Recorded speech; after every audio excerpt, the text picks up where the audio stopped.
अंधाराला छेदित गेले शब्द स्वरांचे जे संचित,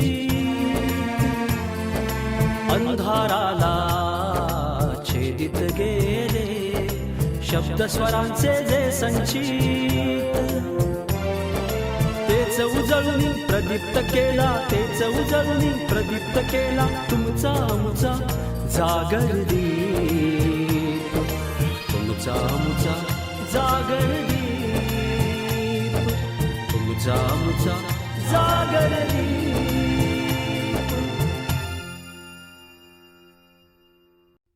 नमस्कार श्रोताओं, साहित्य जागर प्रस्तुत जागर दीप इस श्राव्य दिवाली संस्करण के दीपकथी इस कहानी श्रृंखला में आपका मैं हर्षद जाधव फिर एक बार तहे दिल से स्वागत करता हूँ। आज हम सुनने जा रहे हैं अनुजा संखे घोड़के द्वारा लिखी हिंदी कहानी पत्ता, जिसे अपनी शहद भरी आवाज़ में पढ़ा है मैथिली चौहान ने। अभी अभी पर्यावरण के संदर्भ में, विशेषतः पेड़ों के संदर्भ में एक बड़ा आंदोलन और बड़ी घटना हमारी मुंबई में ही घटी है। इस पार्श्वभूमि पर यह कहानी अहम लगती है। चलिए सुनते हैं हिंदी कहानी पत्ता, जागर दीप श्राव्य दिवाली संस्करण के दीपकथी श्रृंखला में।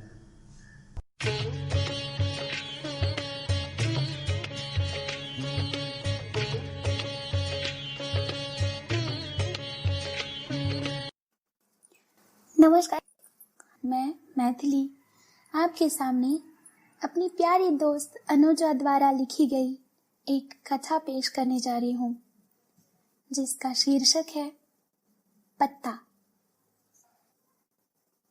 अरे, यह जो रखा था किताब में, यहाँ इसी किताब में,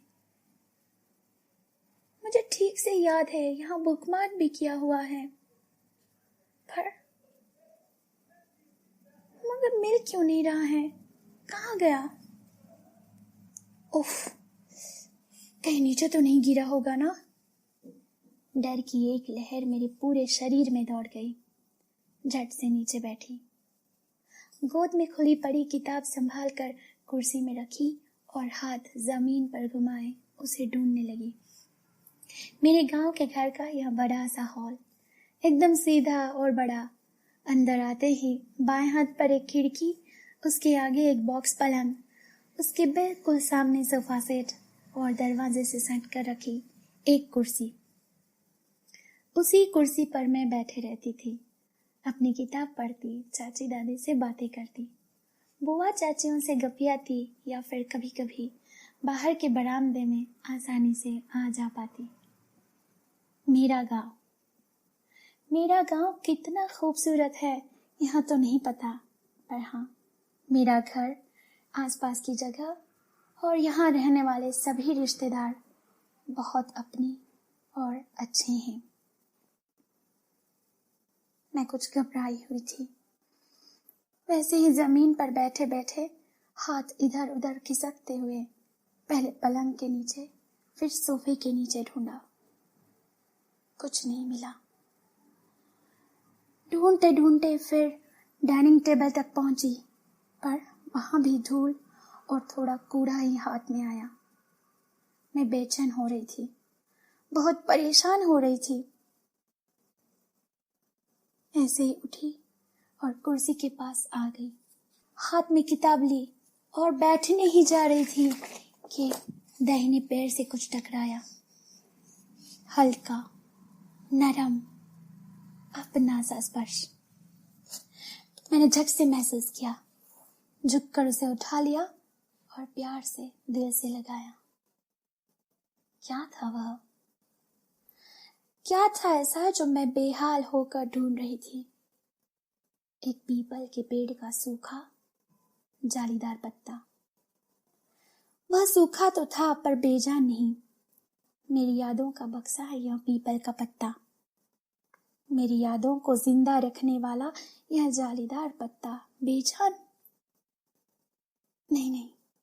नहीं, मैं इसे कभी बेजान नहीं समझ सकती।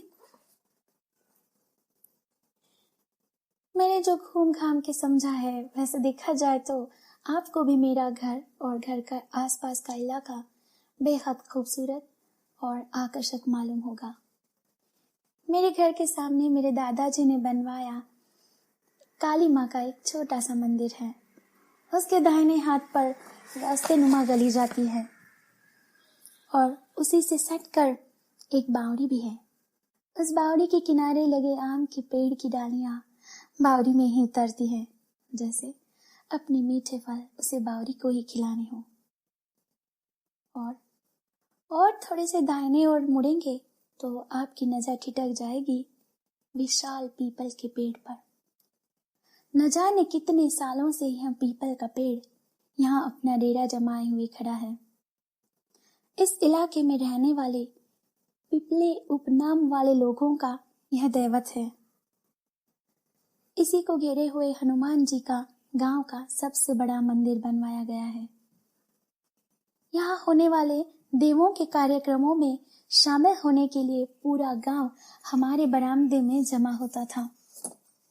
यहाँ तक कि हनुमान जी की जयंती के अवसर पर भरने वाला मेला हमारे बरामदे में ही जम जाता था। बैठे बैठे खिलौने बेचने वाले लोग तो मेरे पथरीले बरामदे में ही बैठते थे और मैं भी खूब खेल लेती थी उन लोगों के साथ। लेकिन यह पत्ता मेरी छोटी समझ का हिस्सा बना। इसकी कहानी कुछ इस तरह से है।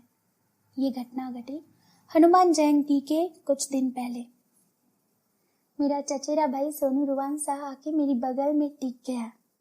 उसकी हाँफती सांसें और पसीने की कटी सी बू से पता चल रहा था कि कहीं से दौड़ कर आया है।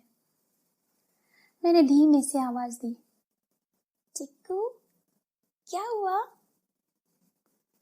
दीदी पीपल का पेड़ काटेंगे क्या? मैं पहले तो कुछ नहीं समझ पाई। काटेंगे? फिर सोचते हुए बोली, नहीं, पर क्यों पूछ रहे हो ऐसा? उसकी सिसकी निकल गई।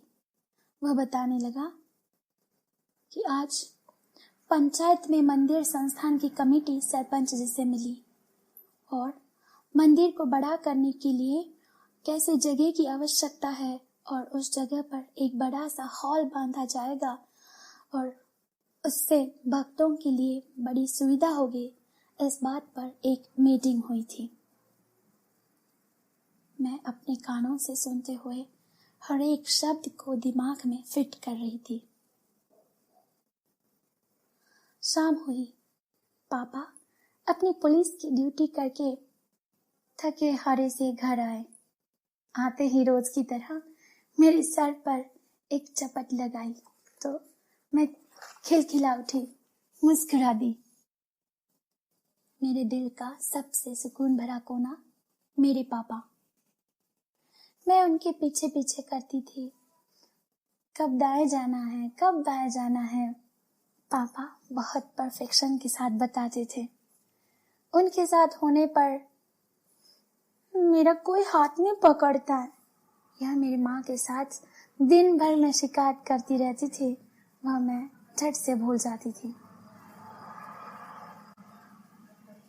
पापा से बातें करना यह मेरे दिन का सबसे खुशहाल मौका होता था। यूं ही हाथ मुंह धोकर खाना खाने बैठे पापा को सोनू ने बताई सारी बातें। मैंने बड़ी नाराजगी भरी आवाज में बता डाली। पापा सोच में डूबे से हाँ हूँ कर रहे थे। मैं बार बार पूछती रही, पापा अपना पेड़ काटेंगे? मतलब यहाँ पेड़ मर जाएगा और फिर सुबह सुबह जिसकी कूक से मेरी नींद खुलती है वह कोयल कहाँ जाएगी? और पापा शाम को चिड़िया की स्कूल। देखो ना, सुनो ना पापा, शाम को चिड़िया की स्कूल कहाँ चलेगी? खाना खाते पापा को मेरे सवालों से मैं परेशान कर रही थी। यह देख मम्मी ने मुझे थोड़े प्यार से और थोड़े गुस्से से डांटा। आहा, बोलने दो चिड़ैया को।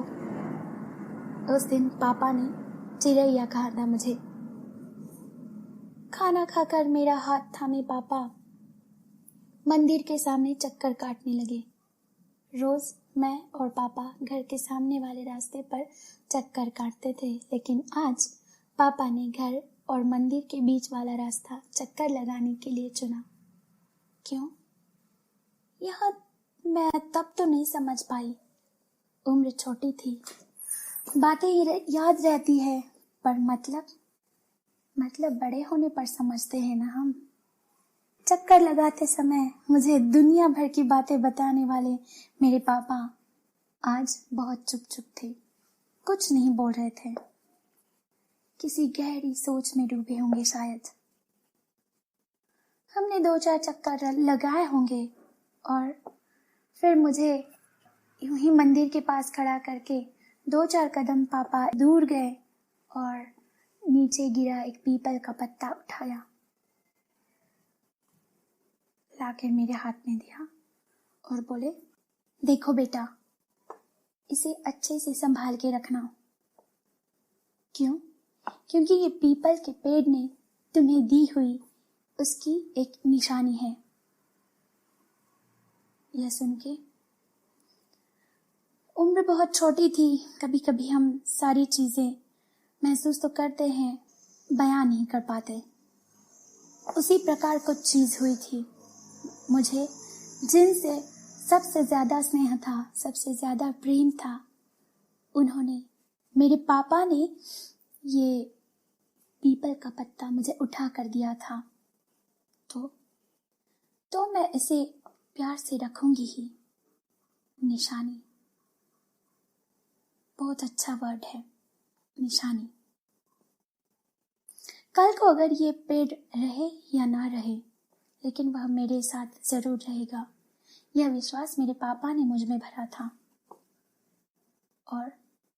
और वैसे भी मेरे आंखों के सामने जो छाया रहता था, वह अंधेरों को चीरने वाली आत्मविश्वास की ज्योत भी उन्होंने ही तो समय समय पर रोशन की थी।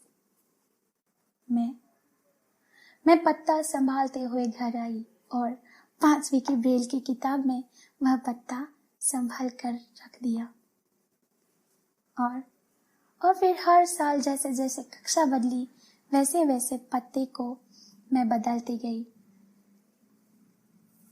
बट उसको कभी ना खोने दिया, ना कभी उसको टूटने दिया।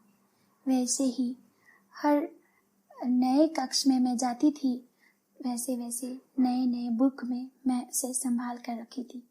इसी घटना के कुछ 4-5 दिनों बाद वाली एक शाम, मेरे पापा रोज की तरह मुस्कुराते खुश अपने घर आए और मम्मी से बोला, कहाँ है मेरी चिड़ैया?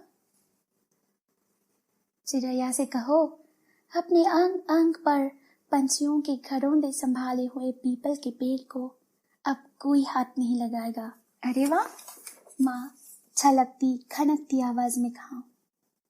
लेकिन भक्तों के लिए बनवाने वाले हॉल का क्या हुआ? अगले ही पल माँ ने पापा से एक सवाल किया। पापा चुप हुए, कुछ नहीं बोले। सो माँ ने जरा भारी आवाज में पूछा, क्या हुआ? कुछ बोलेंगे भी या ऐसे ही चुप रहेंगे? पापा ने एक लंबी सी सांस भरी और कहा, सुनो, आज मैं मंदिर कमेटी के मीटिंग में गया था। वहां पे जो चर्चा चल रही थी कि मंदिर महाभोज के लिए जो भक्तों की असुविधा होती है, उसके लिए एक बड़ा सा हॉल बनवाना है और उसके लिए जगह की ज़रूरत है तो ये पीपल का पेड़ काटेंगे और वहाँ पे बनाएंगे एक हॉल। उनकी चर्चा चालू थी, मैं वहाँ पे मौजूद ज़रूर था, बट मेरे मन में मेरी बिटिया की छवि आ रही थी। बार बार उसके प्रश्न, कोयल की कूक, चिड़िया की खिलखिलाती आवाज़ मेरे कानों में गूंज रही थी। और झट से मुझे याद आया, हमारे घर और मंदिर बीच वाली जो जगह है उसमें अगर हॉल बनेगा तो ना पेड़ कटेगा और ना भक्तों की असुविधा होगी। बहुत अच्छा। मैंने झट से एक दान पत्र बनाकर उसे मंदिर संस्था को दान दे दी। एक ही सांस में पापा ने सब कुछ बता दिया। माँ को पूछे बगैर कभी एक चीज भी ना लाने वाले मेरे पापा ने आज इतना बड़ा निर्णय अकेले ने ले लिया था। माँ चकित रह गई, कुछ न बोल पाई। बचा भी क्या था उनके पास बोलने के लिए। फिर धीरे धीरे सब कुछ नॉर्मल सा होता गया और माँ की नाराजगी भी छटती गई। रोज की तरह मैं और पापा खाने के बाद चक्कर काट रहे थे तो पापा बोले, बिटिया, बेघर होने का मतलब हमसे अच्छा और कौन समझ सकता है। पढ़ने के लिए, अपनी जिंदगी को मतलब देने के लिए मेरी नन्ही सी गुड़िया हमसे दूर, अपनों से दूर, अपने गांव से, घर से दूर, वहाँ हॉस्टल में रहने जाती है तो घरौंदा उसी का नहीं, उसके माँ बाप का भी उजड़ जाता है। तुम छोटी हो, बट इतना तो जरूर समझ पाओगी। अगर यहाँ अपने गांव रहते, अपने घर रहते, अगर ब्रेल में शिक्षा दे पाता तो तुम्हें अपने से दूर कभी न करता। पापा ने मुझे गले से लगाया और उनकी आंखों में से आंसू आ रहे थे। वो मेरे बालों में से मेरे गालों पे डुलकी। मैं भी पापा को लिपट कर बहुत रोई थी तब। मैं आज एक बैंक अधिकारी के तौर पर जॉब कर रही हूँ, पर जब कभी यहाँ अपने गांव, अपने घर आती हूँ तो बस पापा ही इर्द गिर्द रहते हैं। 5 साल हुए पापा को गुजरे हुए और इस घटना को घटे लगभग 20 साल। पर आज भी मैं इस पत्ते को बहुत प्यार से संभाल कर रखती हूँ। क्यों? यह पीपल के पेड़ ने दी हुई निशानी है इसलिए? नहीं, यह मेरे पापा की जिंदा स्पर्श की एक निशानी है इसलिए।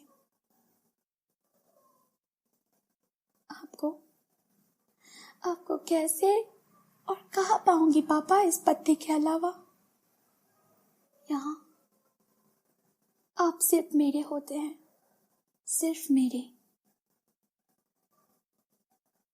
धन्यवाद। तुमचा मुचा जागरली